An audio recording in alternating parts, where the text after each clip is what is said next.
जय हिंद साथियों। स्वागत है आपका हमारे YouTube channel Path to Excel में।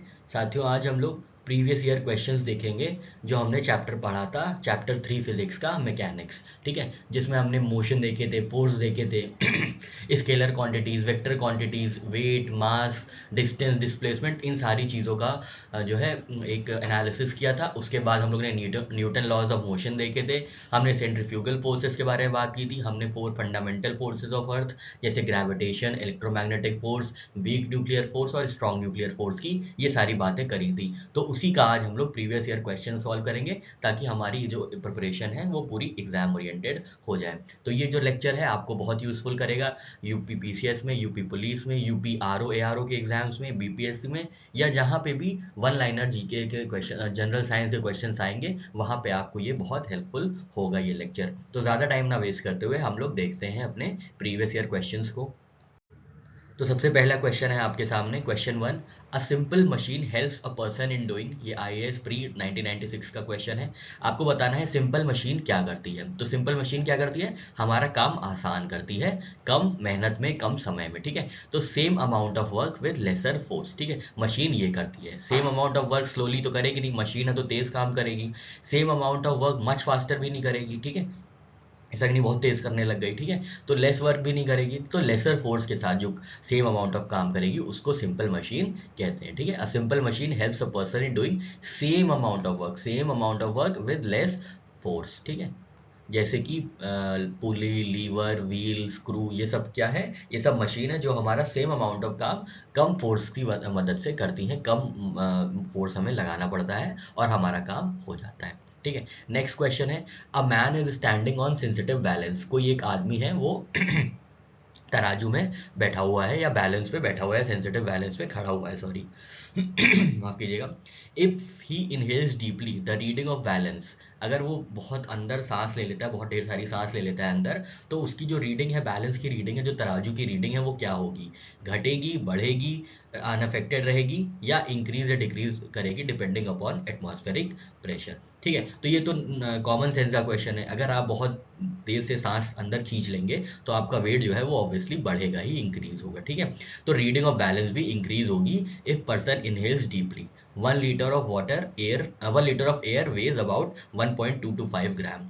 Maximal 4.8 litre breath weighs approximately 5.88 gram. ठीक है, तो लगभग 5 ग्राम 6 ग्राम तक जो है शरीर का वेट बढ़ाया जा सकता है अगर बहुत तेज से सांस अंदर खींची जाए तो। ठीक है, inhaled air will add to the mass of man and thus his weight goes up slightly. ठीक है, स्लाइटली ही वेट बढ़ेगा, ऐसा नहीं है कि भाई बहुत ड्रास्टिक वेट बढ़ेगा, पर वेट बढ़ेगा, जिससे जो सेंसिटिव बैलेंस है, जो तराजू है, वो क्या करेगा, उसकी रीडिंग ऑफ बैलेंस हो जाएगी, बढ़ जाएगी। ठीक है, जब आपका वेट बढ़ जाएगा तो बैलेंस की रीडिंग भी बढ़ जाएगी, तो इसका आंसर होगा इंक्रीजेस। ठीक है, नेक्स्ट क्वेश्चन है हमारा, which of the following is not a vector quantity. ठीक है, तो अभी हम लोग ने जो चैप्टर से ही पढ़ा था उसमें हम लोग ने पूरी टेबल में देखा था कि कौन कौन सी स्केलर क्वांटिटी है और कौन कौन सी वेक्टर क्वांटिटी है। स्केलर क्वांटिटी में क्या होता है, स्केलर क्वांटिटी में सिर्फ डायरेक्शन, सिर्फ मैग्नीट्यूड होता है, सिर्फ, ठीक है, सिर्फ मैग्नीट्यूड होता है, इनमें कोई डायरेक्शन नहीं होता है। जो वेक्टर क्वांटिटी होती हैं इनमें मैग्नीट्यूड तो होता ही होता है, प्लस डायरेक्शन भी होता है। ठीक है, तो ये आप याद रखिएगा, मैग्नीट्यूड प्लस डायरेक्शन वाली जो बात होगी वो वेक्टर क्वांटिटी के लिए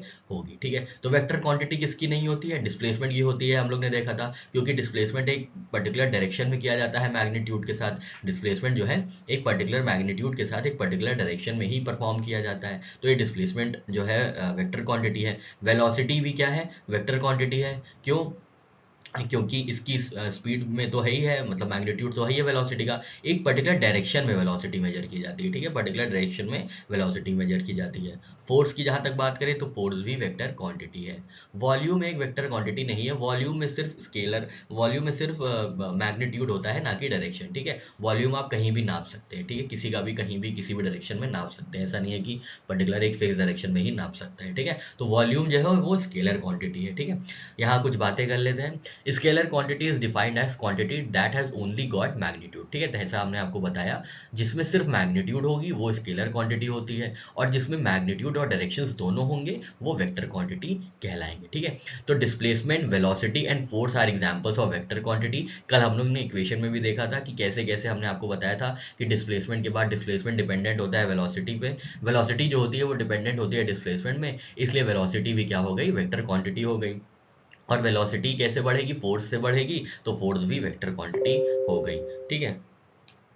लेकिन यही बात हम वॉल्यूम के लिए नहीं कर सकते हैं, क्योंकि वॉल्यूम में क्या है, वॉल्यूम में जो है सिर्फ मैग्नीट्यूड है, इनका कोई डायरेक्शन नहीं होता, इसलिए वॉल्यूम जो है स्केलर क्वांटिटी हो जाती है, ठीक है। नेक्स्ट क्वेश्चन है यूपी आरओ मेंस में पूछा गया था 2015 में कि कौन सी वेक्टर क्वांटिटी है, ठीक है। तो कौन सी वेक्टर क्वांटिटी, अभी हमने बात की डिस्प्लेसमेंट जो है वेक्टर क्वांटिटी है, बाकी टाइम, स्पीड, डिस्टेंस जो है इनमें सिर्फ मैग्नीट्यूड होता है, इनमें कोई डायरेक्शन नहीं होता है, ठीक है। डिस्टेंस आप किसी भी डायरेक्शन में चले जाते हैं, लेकिन डिस्प्लेसमेंट जो होता है वो सिर्फ इनिशियल पोजीशन से फाइनल पोजीशन के बीच की जो डिस्टेंस होती है उसको डिस्प्लेसमेंट कहते हैं। तो ये पर्टिकुलर डायरेक्शन में हो गई। डिस्टेंस कैसे हो सकती है, डिस्टेंस ये हो गई, ऐसे चले गए, ऐसे चले गए, ऐसे आ गए, ऐसे आ गए, ऐसे आ गए, तो इसकी कोई पर्टिकुलर डायरेक्शन नहीं है, ठीक है। डिस्टेंस में मैग्नीट्यूड तो है पर डायरेक्शन नहीं है, इसलिए डिस्टेंस जो है वो क्या है, वो स्केलर क्वांटिटी है, जबकि डिस्प्लेसमेंट जो है वो एक वेक्टर क्वांटिटी है। और डिस्टेंस और डिस्प्लेसमेंट का जो फंडामेंटल कंपैरिजन है वो हम लोग ने चैप्टर 3 में देखा था, अगर आपने नहीं देखा है तो प्लीज़ आप जाके देख लीजिए, ठीक है। चलिए आगे बढ़ते हैं और कुछ और क्वेश्चंस लेते हैं। यहाँ पे फिर पूछा गया है कौन सी वेक्टर क्वांटिटी है, तो यहाँ पे मोमेंटम एक वेक्टर क्वांटिटी है, बाकी एनर्जी, वर्क और प्रेशर जो है ये सब स्केलर क्वांटिटी है। ये हमने चैप्टर 1 में पूरे टेबल में समझाया है, आप वहाँ जाके वो टेबल अगर आप याद कर लेंगे तो ऐसे क्वेश्चन बहुत ही आसानी से डील कर पाएंगे, ठीक है। नेक्स्ट क्वेश्चन है which physical quantity is represented by ratio of momentum and velocity of the body. Ratio मतलब क्या है, momentum upon velocity, momentum upon velocity. तो ये किसकी फिजिकल क्वांटिटी है, तो ये मास की फिजिकल क्वांटिटी है, ठीक है, मास की ये फिजिकल क्वांटिटी है, ठीक है। Momentum is vector quantity that is product of mass and velocity of an object और पार्टिकल, ठीक है। तो जो मोमेंटम होता है ये हम लोग ने कल ये वाला फॉर्मूला देखा था, momentum is equal to mass into velocity. किसी फिजिकल ऑब्जेक्ट का मोमेंटम उस पर डिपेंड करेगा जितना उसका मास है और जितनी उसकी वेलोसिटी है, ठीक है, उतना ही मोमेंटम वो गेन कर सकते हैं, उससे ज़्यादा नहीं कर सकते, उससे कम नहीं कर सकते, ठीक है।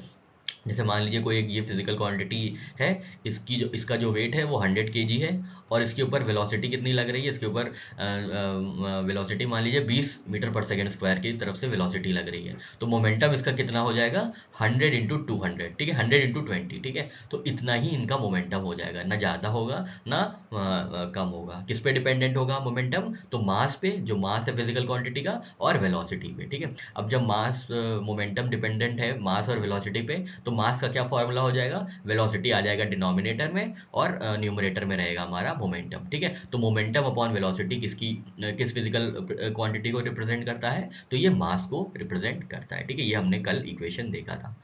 नेक्स्ट है क्वेश्चन हमारा 8th, जो बीपीएससी प्री 2001 में पूछा गया था।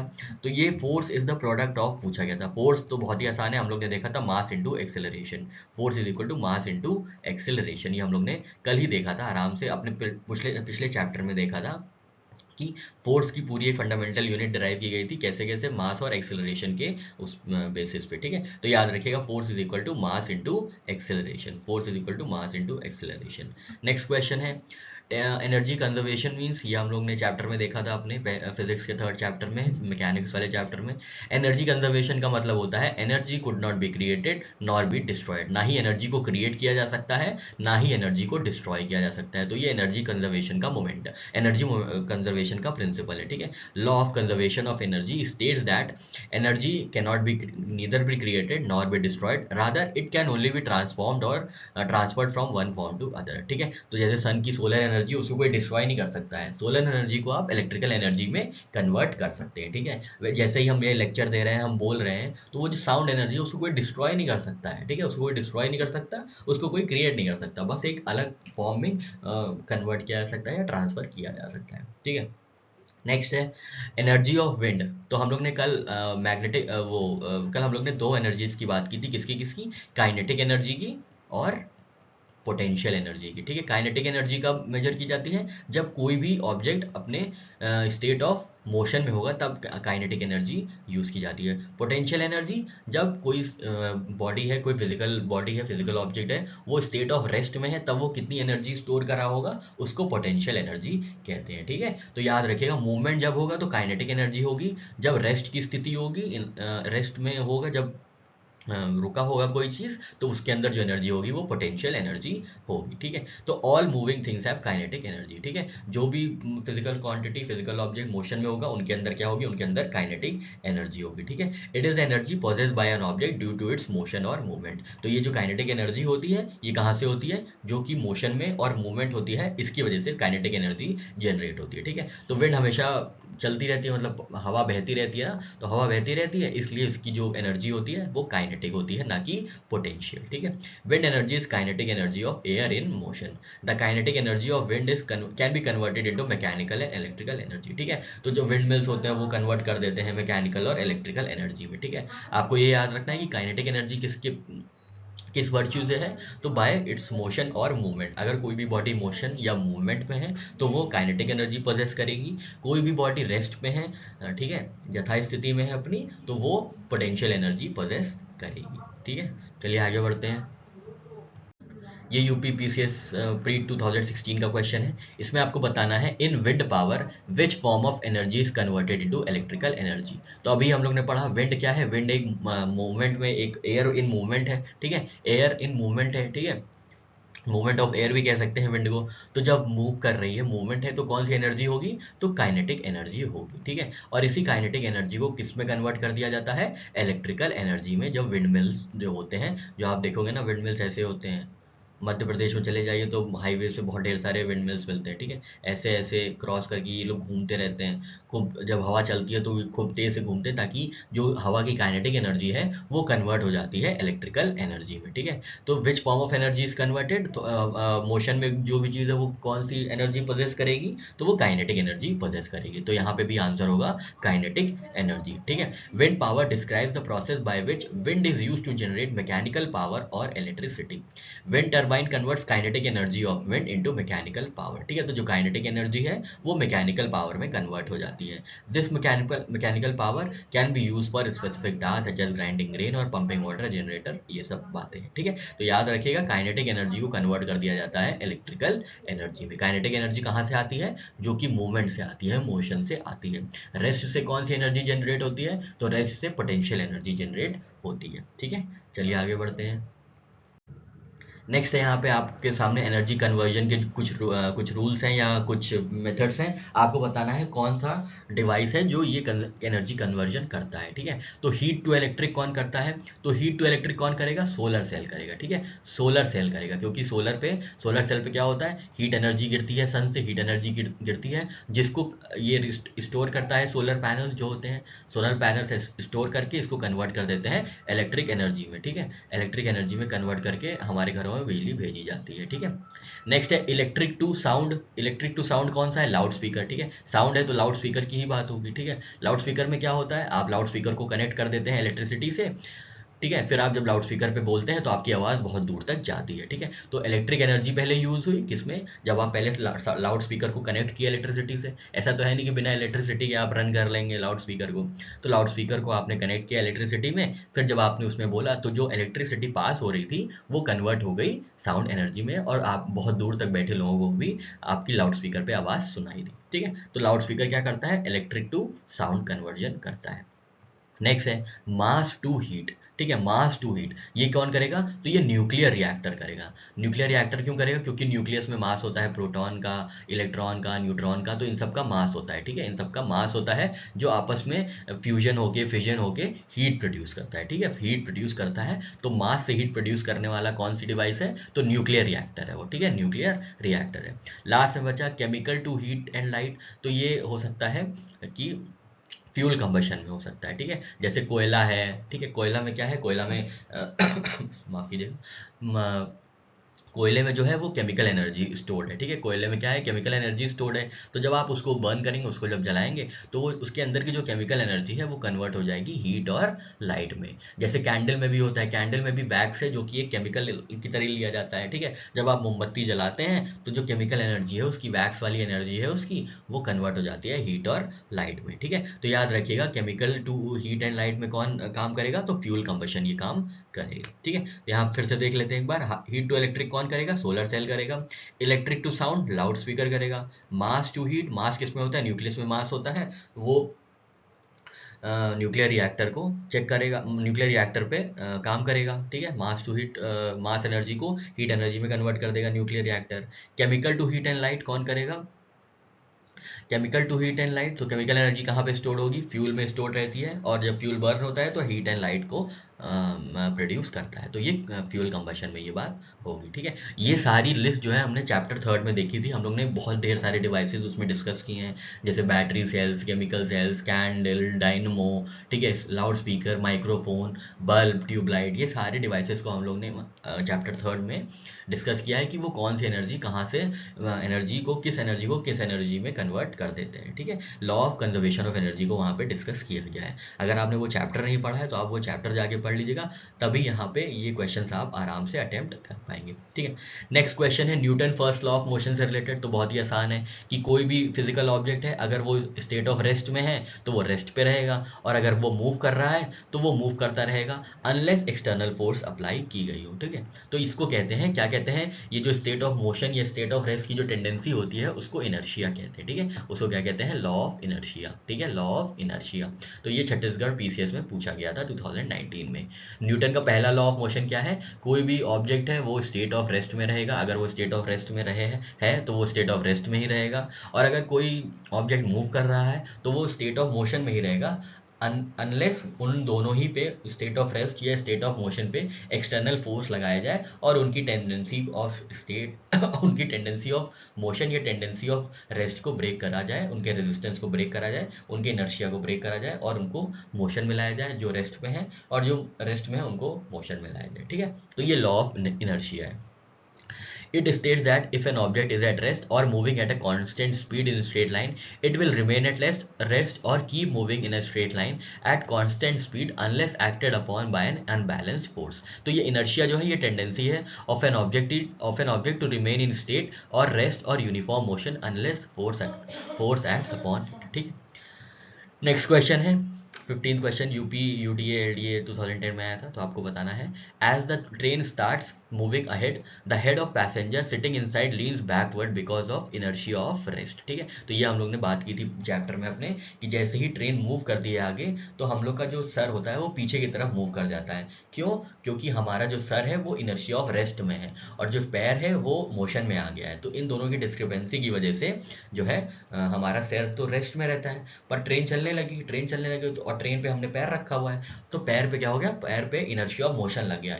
जो अभी तक पैर रेस्ट पे था वो मोशन पे आ गया है, पर सर अभी भी रेस्ट पे है, जिसकी वजह से पैर आगे चला जाता है और सर पीछे रह जाता है। इसलिए जो है जो लोग बैठे रहते हैं अंदर वो लीन बैकवर्ड हो जाते हैं जब ट्रेन एकदम से चलती है, ठीक है। तो ये सारी बातें हम लोग ने अपने चैप्टर में कर रखी है। चलिए बढ़ते हैं आगे और कुछ और क्वेश्चंस लेते हैं। नेक्स्ट क्वेश्चन है आपके सामने, static science is associated with A dynamic situation, B situation of rest, C mental situation, या डी डेटा एनालाइजिंग। एमपीपीसीएस का क्वेश्चन है। तो ये स्टैटिक साइंस जो है ये एसोसिएटेड है सिचुएशन ऑफ रेस्ट से, ठीक है। सिचुएशन ऑफ रेस्ट से, स्टैटिक का क्या मतलब होता है, रेस्ट, स्टैटिक का मतलब होता है रेस्ट, कोई मूवमेंट नहीं, ठीक है। तो स्टैटिक जो है एक मैकेनिक्स की ब्रांच है associated with situation of rest, ठीक है, याद रखिएगा। नेक्स्ट है आई एस प्री 2000 का क्वेश्चन है ये, और इसमें बोला गया है, असर्शन दिया गया है और रीजनिंग दी गई है। असर्शन मतलब क्या होता है, कोई एक स्टेटमेंट को फोर्सफुली बताया गया है, और नेक्स्ट स्टेटमेंट क्या होता है, रीजन, उसकी रीजनिंग होती है, उस असर्शन या उस फोर्सफुल स्टेटमेंट की रीजनिंग होती है या रीजनिंग नहीं होती है। तो आपको यही बताना है कि जो असर्शन दिया हुआ है, जो फोर्सफुल स्टेटमेंट है, क्या वो सही है, अगर सही है तो क्या जो ये रीजन दिया हुआ है वो सही है या नहीं, ठीक है। तो आपको ये इसमें असर्शन रीजनिंग में ये बताना होता है, ठीक है। तो क्वेश्चन है, a man standing on completely frictionless surface can propel himself by whistling. एकदम ही फ्रिक्शनलेस सरफेस पे कोई खड़ा है और तो वो एकदम से अगर सीटी भी बजाएगा तो थोड़ा सा आगे प्रोपेल हो जाएगा, ये कह रहे हैं, ठीक है। रीजन ये है, if no external force acts on a system its momentum can not change, ठीक है। तो ये तो बात ही नहीं हुई, रीजन तो गलत ही है। आपको ये पता है कि अगर हम लोग चलते हैं फ्रिक्शन की वजह से चल पा रहे हैं, ठीक है। अगर हम लोग रुकते हैं तो फ्रिक्शन की वजह से रुक पा रहे हैं, ठीक है। जैसे स्पेस में कोई फ्रिक्शन नहीं है तो हम लोग उड़े जा रहे होते हैं, ठीक है। जो भी ऑब्जेक्ट होता है स्पेस में वो उड़ जाता है, ठीक है। रोड पे हम लोग चलते हैं एकदम सीमेंटेड रोड पे, तो सीमेंटेड रोड क्या है, बहुत कम फ्रिक्शन प्रोवाइड करती है, इसलिए आप एकदम तेजी से अपनी कार या अपनी बाइक या अपनी साइकिल चला लेते हैं। वहीं आप उबड़ खाबड़ रोड में देखिए, खड़ंजे में देखिए, तो उबड़ खाबड़ रोड रहती है, वहां पे ढेर सारा फ्रिक्शन होता है, जिसकी वजह से जो आपकी स्पीड है वो स्लो हो जाती है, ठीक है। तो जहाँ पे फ्रिक्शन कम होगा वहाँ पे मूवमेंट बहुत ज़्यादा होगा, ठीक है। जितना जितना फ्रिक्शन कम होता जाएगा उतना उतना मूवमेंट ज़्यादा होता जाएगा, ठीक है। अब एकदम फ्रिक्शन लेस सरफेस पे आप खड़े जहाँ पे कोई फ्रिक्शन ही नहीं है, वहाँ तो स्लाइट फोर्स पे भी आप बहुत ज़्यादा मूव कर जाएंगे, ठीक है। जैसे आप अगर बर्फ़ की सिल्ली देखें, उस पर आप अगर कोई कॉइन रखिए और उसको हल्का सा पुश करिए, बस हल्का सा, तो बहुत आगे तक चला जाएगा, ठीक है। क्योंकि आइस जो है वो फ्रिक्शन लेस सरफेस है। और इसी से कंपेयर कीजिए, अगर आप किसी टेबल पे रखे हैं कॉइन को और सेम फोर्स लगाएं तो उतना दूर नहीं जा पाएगा, क्योंकि जो वुड का सरफेस है वो फ्रिक्शन प्रोवाइड करता है, ठीक है। तो अगर कोई भी आदमी फ्रिक्शनलेस सरफेस पे खड़ा हुआ है और ज़रा से सीटी भी बजाएगा, ज़रा सा फोर्स भी कर देगा, तो वो बहुत आगे अपने आप को ले जाएगा, प्रोपेल आगे हो जाएगा, ठीक है। पर इसका रीज़न ये नहीं है कि no external force acts on system momentum can not change, इसका रीज़न सिर्फ फ्रिक्शन है, ठीक है। और ये किससे रिलेटेड है, ये रिलेटेड है every action there is equal and opposite reaction, ठीक है। First statement can be explain on the basis of Newton's third law of motion, जैसा हमने बताया आपको, for every action there is equal and opposite reaction, ठीक है। While whistling, a man uses his breath as a propellant to propel himself. Momentum की जो property है वो किस पे डिपेंडेंट है, मास और मोशन पे डिपेंडेंट है। Hence when there is no external force applied on moving object it momentum can not change, ठीक है। हालांकि स्टेटमेंट दोनों सही है, पर जो रीजन है ये रीजन नहीं जस्टिफाई कर रहा है असर्शन को, क्योंकि असर्शन जो है वो न्यूटन के थर्ड लॉ ऑफ प्रिंसिपल पे बेस्ड है और फ्रिक्शन पे बेस्ड है। Newton third law of motion क्या कहता है, every action there is equal and opposite reaction, ठीक है। अगर आप किसी को झापड़ मारते हैं तो आप पलट के झापड़ खाएंगे, अनलेस आप गांधीयन है, ठीक है, जहाँ पे आपको दूसरा गाल आगे कर देना होगा, ठीक है। तो यहाँ पे क्या है, अगर आप किसी को झापड़ मारेंगे तो आप आराम से झापड़ खा सकते हैं। अगर आप आगे चलेंगे, जैसे हम लोग आगे चलते हैं रोड पे, जब हम लोग अपना पैर रखते हैं तो रोड जो है, रोड का जो सरफेस होता है वो काउंटर फोर्स देता है, मतलब वो रिएक्ट करता है, वो अपनी फ्रिक्शन देता है। तो फ्रिक्शन जो है ये रिएक्शन है, किस एक्शन का, हमारे वॉकिंग का, हमारे चलने का, ठीक है। तो आप ये याद रखिएगा। और जो रीजन यहाँ पे दिया हुआ है मोमेंटम कैन नॉट चेंज, ये बिल्कुल सही बात है। जब तक कोई एक्सटर्नल फोर्स नहीं लगेगा तब तक आपका जो मोमेंटम है, मोमेंटम क्या है, मास और मोशन, ना मास चेंज होगा ना मोशन चेंज होगा। जब आप किसी को धक्का देते हैं तभी उसका मास या उसका मोशन चेंज होता है, ठीक है। लेकिन अगर एक्सटर्नल फोर्स नहीं लग रहा है तो जो भी मोमेंटम है किसी भी फिजिकल ऑब्जेक्ट का वो मेंटेन रहेगा, ठीक है। नेक्स्ट क्वेश्चन है हमारा, question number 18। It is difficult to walk on the ice than on road because, क्योंकि यहाँ पे फ्रिक्शन नहीं है, ठीक है। Ice has lesser friction than road, ये फ्रिक्शन ही है जो हमको रोड पे आराम से मूव करने के लिए, रोड में मूव करने के लिए आराम से, फ्रिक्शन की वजह से हम लोग रोड पे आराम से मूव कर लेते हैं, ठीक है। लेकिन जहाँ पे फ्रिक्शन ही नहीं होगा वहाँ पे हम लोग गिर जाएंगे, ठीक है। वहाँ पे जनरली ये होता है कि हम लोग गिर जाते हैं, ठीक है, क्योंकि फ्रिक्शन ही है। फ्रिक्शन में क्या होता है, फ्रिक्शन लेस सरफेस में कोई भी रिएक्शन नहीं आ रहा है जो कि बैलेंस कर पाए हमारे एक्शन को। जबकि जो रोड होती है, सीमेंटेड रोड होती है, उसमें एक रिएक्शन आ रहा है, तो एक्शन और रिएक्शन दोनों बैलेंस आउट हो जाते हैं, जिसकी वजह से हम लोग चल पाते हैं, ठीक है। तो याद रखिएगा, ice has lesser friction than road, तो Newton third law of motion नहीं फॉलो हो पाता यहाँ पे, ठीक है।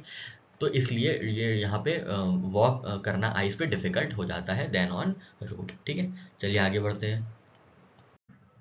नेक्स्ट क्वेश्चन है यूपीपीसीएस मेंस 2013 का।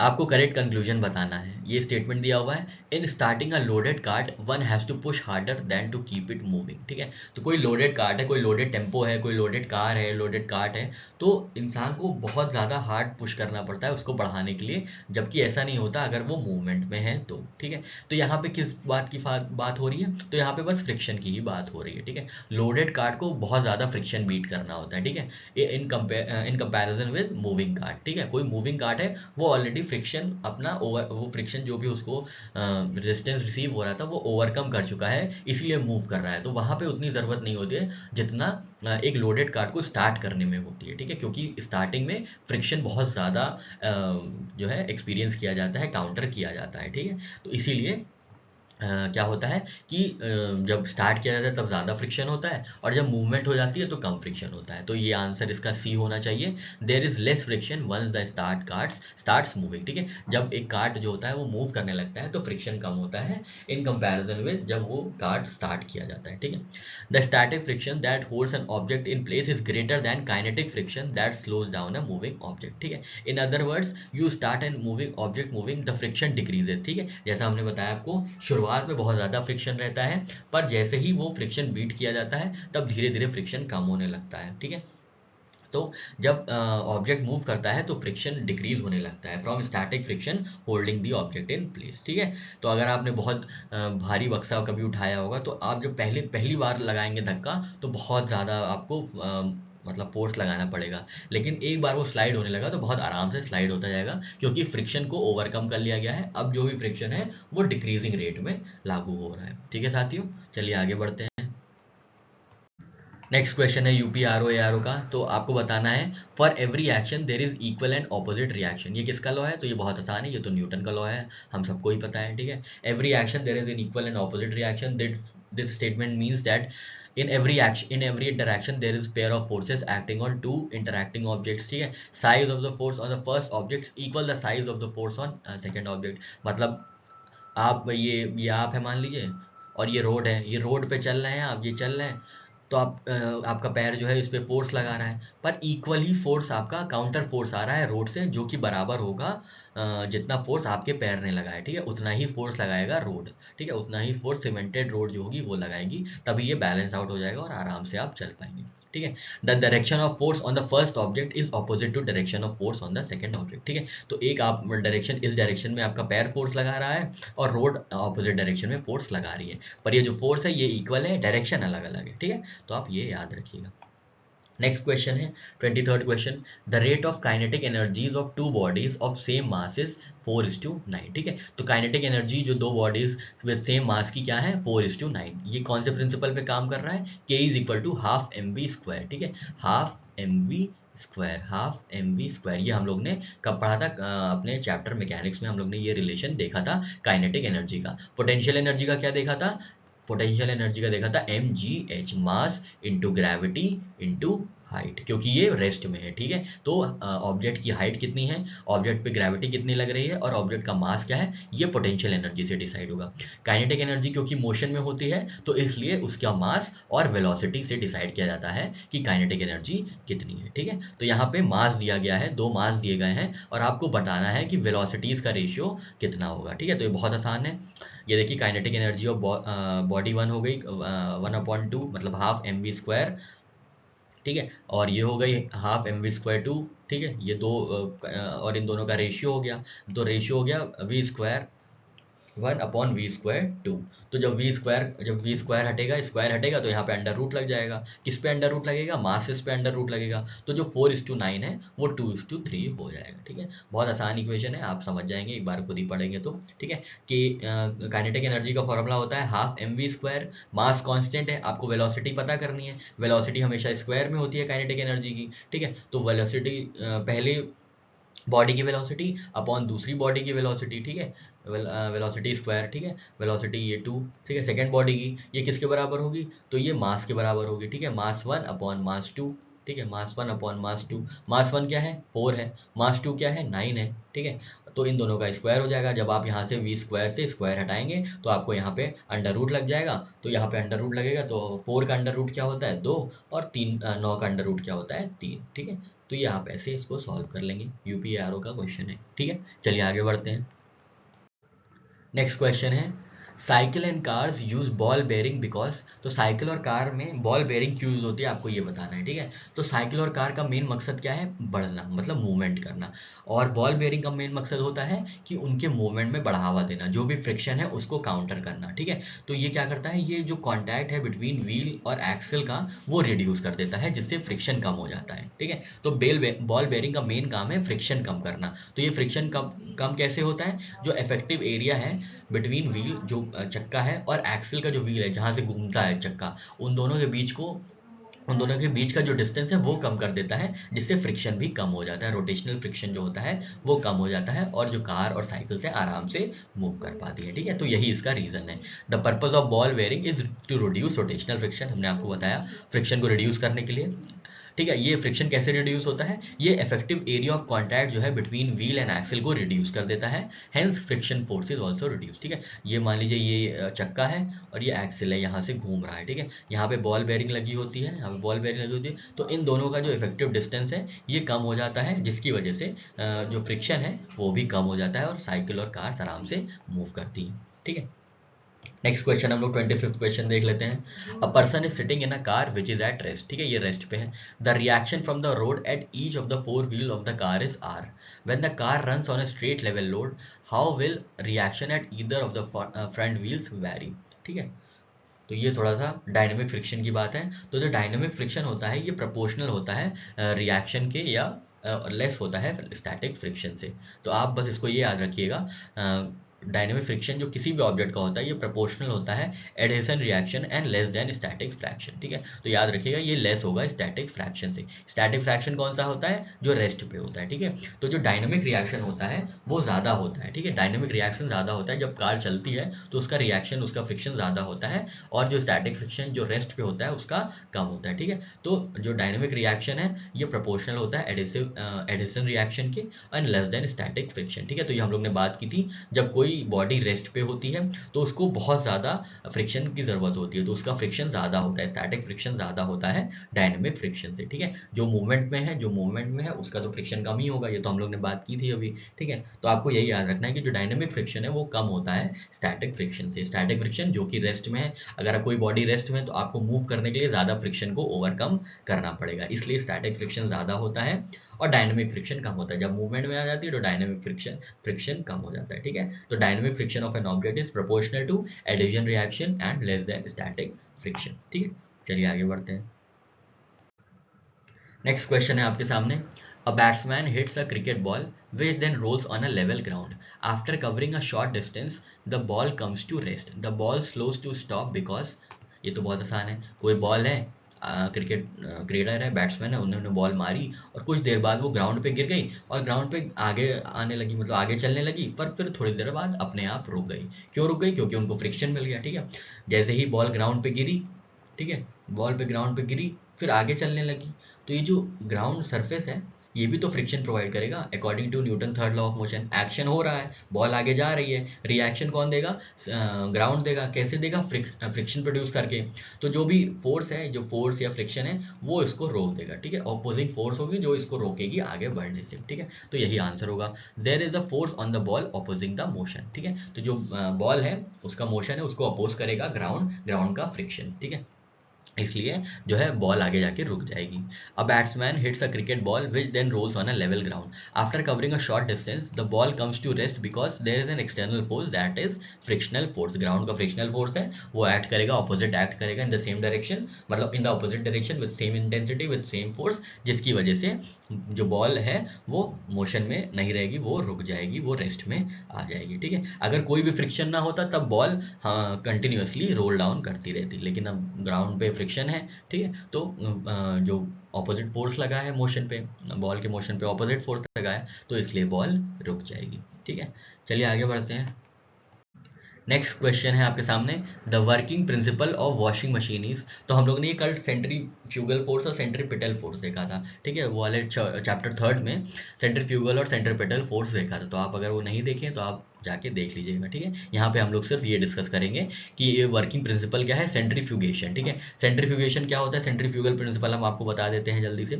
जैसे कोई भी एक ऑब्जेक्ट है वो सर्कुलर बॉडी में मूव कर रहा है। ठीक है, सर्कुलर बॉडी में मूव कर रहा है कोई भी ऑब्जेक्ट है, तो एक ऐसी फोर्स होती है जो वो उस बॉडी को away from the centre direct कर देती है। ठीक है, away from the centre direct कर देती है। ठीक है, तो इस फोर्स को कहते हैं सेंट्रीफ्यूगल फोर्स। ठीक है, इस फोर्स को क्या कहते हैं, सेंट्रीफ्यूगल फोर्स। ठीक है, जैसे कि कभी आपने अगर घी मथा होगा, मतलब मक्खन निकाला होगा दूध से, तो दूध में क्या होता है, ये सर्कुलर ऑब्जेक्ट में दूध को रोटेट किया जाता है। ठीक है, दूध को खूब तेज से रोटेट किया जाता है सर्कुलर सर्कुलर मोशन में, ठीक है, तो वो सर्कुलर मोशन में मूव करने लगता है।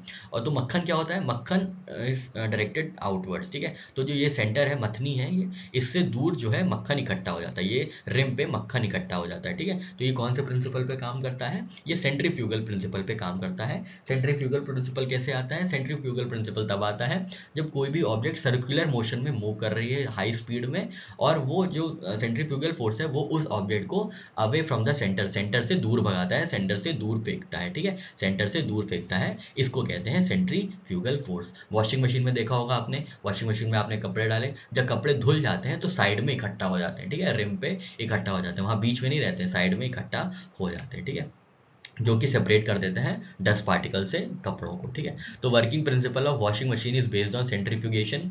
This is a technique which involves application of centrifugal force to separate particles from a solution according to their size, shape, density, viscosity, medium and rotor speed, ठीक है। तो इसमें क्या होता है, इसमें जो डेंस पार्टिकल्स हैं वो away from the centre direct हो जाते हैं, और जो लाइटर पार्टिकल्स हैं वो बीच में ही रह जाते हैं, ठीक है। तो डेंसर पार्टिकल्स इसमें कौन है, वॉशिंग मशीन में कपड़े हैं वो बाहर निकल जाते हैं, और जो भी गंदगी है, जो भी डस्ट पार्टिकल्स है, वो लाइटर पार्टिकल्स होते हैं, वो बीच में ही इकट्ठा हो जाते हैं, बीच में ही इकट्ठे हो जाते हैं, और दोनों ही अलग हो जाते हैं, ठीक है। तो इससे हमारे कपड़े साफ हो जाते हैं, ठीक है।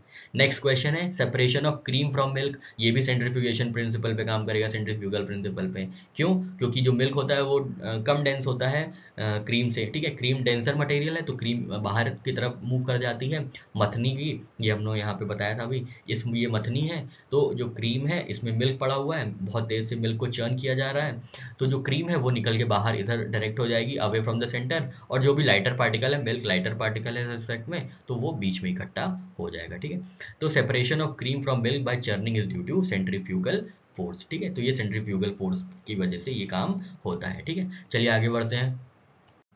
नेक्स्ट क्वेश्चन पूछा गया है आपसे, time period of pendulum depends upon. तो जो लोलक की कालावधि है, लोलक आप जानते हैं ना, पेंडुलम जो मूव करता है, वो पेंडुलम इधर उधर, ठीक है, राइट लेफ्ट मूव करता रहता है, तो उसका जो टाइम पीरियड है पेंडुलम का, वो किस पे डिपेंडेंट है। तो अगर आपको फॉर्मूला होगा, पता होगा, t is equal to 2 pi under root L upon G, तो आप बता लेंगे कि जो t है वो किस पे डिपेंडेंट है, वो l पे डिपेंडेंट है, ठीक है, l पे डिपेंडेंट है, मतलब लेंथ पे डिपेंडेंट है, तो पेंडुलम की लेंथ पे डिपेंडेंट है पेंडुलम का टाइम पीरियड, ठीक है, ये लेंथ पे डिपेंडेंट है। नेक्स्ट है when electrical energy converts into speed, then there is no loss of energy, there is loss of 50% energy, there is loss of 30% energy, या there is loss of 80% energy, ठीक है। तो जब electric energy speed में convert होगी तब कोई भी एनर्जी लॉस नहीं होता है, कोई भी एनर्जी लॉस नहीं होता है, क्योंकि law of conservation of energy क्या कहता है, energy neither can be destroyed nor be created, ठीक है, तो कोई डिस्ट्रक्शन नहीं होता है, कोई भी लॉस नहीं होता है एनर्जी का, उसको खाली एक चीज़ से दूसरी चीज़ में कन्वर्ट कर दिया जाता है, ठीक है। तो ये law of conservation of energy पे ये क्वेश्चन आया था बीपीएससी का, ठीक है। चलिए आगे बढ़ते हैं। नेक्स्ट क्वेश्चन है इन wind power which of the form of energy is convert into electrical energy. ये तो हम लोग ने देख लिया, काइनेटिक एनर्जी, यूपीपीसीएस जीएस 2016 का क्वेश्चन है। ये भी देख लिया था, energy of wind is equal to only kinetic energy. क्यों, क्योंकि विंड जो है मूवमेंट इन एयर, मतलब एयर इन मूवमेंट है, तो जो मोशन की वजह से जो एनर्जी प्रोड्यूस होती है उसको हम लोग काइनेटिक एनर्जी कहते हैं, ठीक है। और इसका मान क्या होता है, इसका फॉर्मूला क्या होता है, kinetic energy is equal to half mass into velocity का स्क्वायर, ठीक है। नेक्स्ट क्वेश्चन है when velocity of movable object is doubled then kinetic energy would be. ये तो पता ही होगा आपको, ये 4 टाइम्स हो जाएगा। क्यों, क्योंकि काइनेटिक एनर्जी डायरेक्टली प्रोपोर्शनल है वेलोसिटी के, ठीक है, वेलोसिटी के, तो अगर वेलोसिटी को भी डबल कर दिया जाएगा तो ये 2 टाइम्स हो जाएगा, ठीक है, तो ये 4 टाइम्स बढ़ जाएगा। v इंटू वी होता है जैसे वी स्क्वायर, ठीक है, तो एक बार आप ये वाले v को डबल किए, एक बार ये वाले डबल किए, तो टोटल डबल कितना हो गया, 4 टाइम्स हो गया, ठीक है, ये 4 टाइम्स हो गया, तो चेंज कितना होगा, 4 टाइम्स, ठीक है। तो याद रखिएगा कि अगर मूवेबल ऑब्जेक्ट की वेलोसिटी, काइनेटिक एनर्जी, वेलोसिटी को डबल कर दिया जाता है तो उसकी काइनेटिक एनर्जी 4 टाइम्स बढ़ जाएगी, क्योंकि काइनेटिक एनर्जी डिपेंडेंट है मास और वेलोसिटी के स्क्वायर पे। मास सेम है, वेलोसिटी स्क्वायर को अगर आप डबल कर देंगे तो वो 4 टाइम्स हो जाएगी, ठीक है। मतलब ये मान लीजिए 2 है, 2 वेलोसिटी कर दिया आपने, ठीक है, तो ये 2 स्क्वायर, ठीक है, 2 स्क्वायर, तो 2 2 ज़ा 4, ठीक है, तो काइनेटिक एनर्जी 4 टाइम्स बढ़ जाएगी, ठीक है। नेक्स्ट क्वेश्चन है आपके सामने, यूपीपीसीएस 2009 का क्वेश्चन है। Leaning tower of pizza doesn't fall because, तो जो लीनिंग टावर ऑफ पीज़ा है वो ऐसा है, कुछ लीनिंग टावर है ये, ऐसा है, ठीक है। ये गिरता क्यों नहीं है ये पूछा गया है, ठीक है। तो ये गिरता इसलिए नहीं है क्योंकि जो ये वर्टिकल लाइन यहाँ से अगर आप ड्रॉ करेंगे ऐसे वर्टिकल लाइन, तो उसका बेस और उसकी जो ग्रेविटी है वो एक लाइन में होगी, ठीक है। अगर किसी भी ऑब्जेक्ट की सेंटर ऑफ ग्रेविटी उसके बेस के लाइन पे ही हो जाती है तो वो स्टैटिक हो जाता है, तो वो गिरता नहीं है, ठीक है। तो वो स्ट्रेट लाइन में रह, स्ट्रेट लाइन मतलब वो अपने पोजीशन पे स्थिर रहता है, ठीक है। कोई वस्तु तभी तक स्थिर रह सकती है जब तक कि उसका जो सेंटर ऑफ ग्रेविटी है वो कैसे बेस के तल से होकर जाती हो, ठीक है। तो ये जो बेस है और इसकी सेंटर ऑफ ग्रेविटी ऐसे होके जाएगी तो ग्रेविटी ऐसे इसको मतलब जकड़ लेगी, मूव नहीं करने देगी इसको। जो बेस है इसका, ये सेंटर ऑफ ग्रेविटी के बीच से अगर जाएगा तो ये सेंटर ऑफ ग्रेविटी इस पे काम करेगी और इसको गिरने नहीं देगी, ठीक है। तो इसलिए लीनिंग टावर ऑफ पिज़ा जो है ये गिरती नहीं है, ठीक है। पिज़ा की झुकी हुई मान ना गिरने का कारण यही है कि उसका गुरुत्व केंद्र, जो गुरुत्व केंद्र मतलब सेंटर ऑफ ग्रेविटी है, वो ऊर्ध्वाधर मतलब ऊर्ध्वाधर रेखा मतलब बेस की रेखा जो है, बेस में जाने वाली रेखा के वर्टिकल लाइन के साथ जाती है, कि उसके तल से होकर गुजरती है, जो कि स्थायी संतुलन की स्थिति है, ठीक है। तो ये बैलेंस कर देता है, ठीक है। जो अगर सेंटर ऑफ ग्रेविटी बेस से पास हो रही है, वर्टिकल लाइन ड्रॉन हो रही है सेंटर ऑफ ग्रेविटी, और जो सेंटर ऑफ ग्रेविटी है वो उसके बेस पे फॉल करती है, तो क्या होगा, तो स्टेबिलिटी आ जाएगी और लीनिंग टावर ऑफ पिज़ा गिरेगा नहीं, ठीक है। तो यही कारण है इसका। क्या कारण है, क्योंकि वर्टिकल लाइन जो ड्रॉ किया जाता है from centre of gravity falls within the base of leaning tower of Pisa, ठीक है। चलिए आगे बढ़ते हैं। नेक्स्ट क्वेश्चन है, फोर्स इज मल्टीपल ऑफ, ये तो हम लोग ने देखा था, मास इनटू एक्सेलरेशन है। नेक्स्ट क्वेश्चन है, a person is sitting in a moving train having his face towards engine, when he tosses coin it fall to its back, train is moving, ठीक है। तो आप देखे होंगे अगर आप मूव कर रहे हैं, ट्रेन में मूव कर रहे हैं, अगर आप ट्रेन में इंजन की तरफ मूव किए जा रहे हैं, मूवमेंट में है, अगर आप कोई सिक्का उछालेंगे तो वो भी आपको वहीं पे मिलेगा, ठीक है। ऐसा नहीं कि सिक्का आगे पीछे हो गया, सिक्का भी मूव कर रहा है साथ में सेम एक्सेलरेशन के साथ, इसलिए क्या होता है, सिक्का वहीं पे गिरता है, मतलब आपके पास ही गिरता है, ठीक है। तो ये समान, जब एक समान मूवमेंट हो रहा है विद फॉरवर्ड विद एक्सेलरेशन किया जा रहा है, तब क्या होगा, जो भी कॉइन आप उछालेंगे, बॉल उछालेंगे, वो सेम एक्सेलरेशन से वो भी आगे मूव कर जाएगी आप ही के साथ, और वो आपके हाथ पे ही आके गिरेगी, ठीक है। तो याद रखिएगा, train is moving forward with same acceleration, और ये जो सेम एक्सेलरेशन है ये बॉल पे भी लागू होगा, ठीक है। तो वो भी फॉरवर्ड हो जाएगी उसी सेम एक्सेलरेशन के साथ, और आपकी बॉल आपके हाथ पे ही आगे गिरेगी जहाँ से आपने उसको उछाला था, ठीक है। चलिए आगे बढ़ते हैं। नेक्स्ट क्वेश्चन है, a man is standing on a boat in still water, कोई भी आदमी खड़ा है बोट पे स्थिर पानी में, ठीक है, पानी मूव नहीं कर रहा है। If he move towards corner then boat would move away from the corner, ठीक है। ये कैसे होगा, ये बोट है, ये बोट है मान लीजिए, और ये स्टैटिक वाटर है, ये कॉर्नर पे जाने के मूव कर रहा है, ठीक है। तो अगर इस पे कोई फोर्स लगाएगा, अगर इस पे कोई फोर्स लगाएगा तो इस पे ऑपोजिट फोर्स लगाएगा, कॉर्नर कॉर्नर इस पे अपोजिट लगाएगा, तो ये move away from the corner हो जाएगा, ठीक है, किनारे से दूर चली जाएगी, ठीक है। तो ये Newton third law of motion है, क्योंकि जो मैन खड़ा है, जो भी आदमी खड़ा है बोट पे, अगर वो कॉर्नर पे जाने के लिए कॉर्नर की तरफ फोर्स लगाएगा, तो कॉर्नर क्या करेगा, ऑपोजिट फोर्स लगा देगा ऑपोजिट डायरेक्शन में, जिसकी वजह से वो कॉर्नर से दूर चला जाएगा, ठीक है। तो ये न्यूटन का थर्ड लॉ ऑफ मोशन है। नेक्स्ट क्वेश्चन है आपके सामने, most important property of nano particles is, तो फ्रिक्शन जो है नैनो पार्टिकल की सबसे इंपॉर्टेंट प्रॉपर्टी है, ठीक है, जिसकी वजह से इसका काफ़ी मेडिकल यूज़ में, डिफेंस में काफ़ी यूज़ होता है, ठीक है। तो आपको याद रखना है कि जो नैनो पार्टिकल की सबसे महत्वपूर्ण प्रॉपर्टी है वो है, most important property nano particles की फ्रिक्शन, ठीक है, ये याद कर लीजिएगा।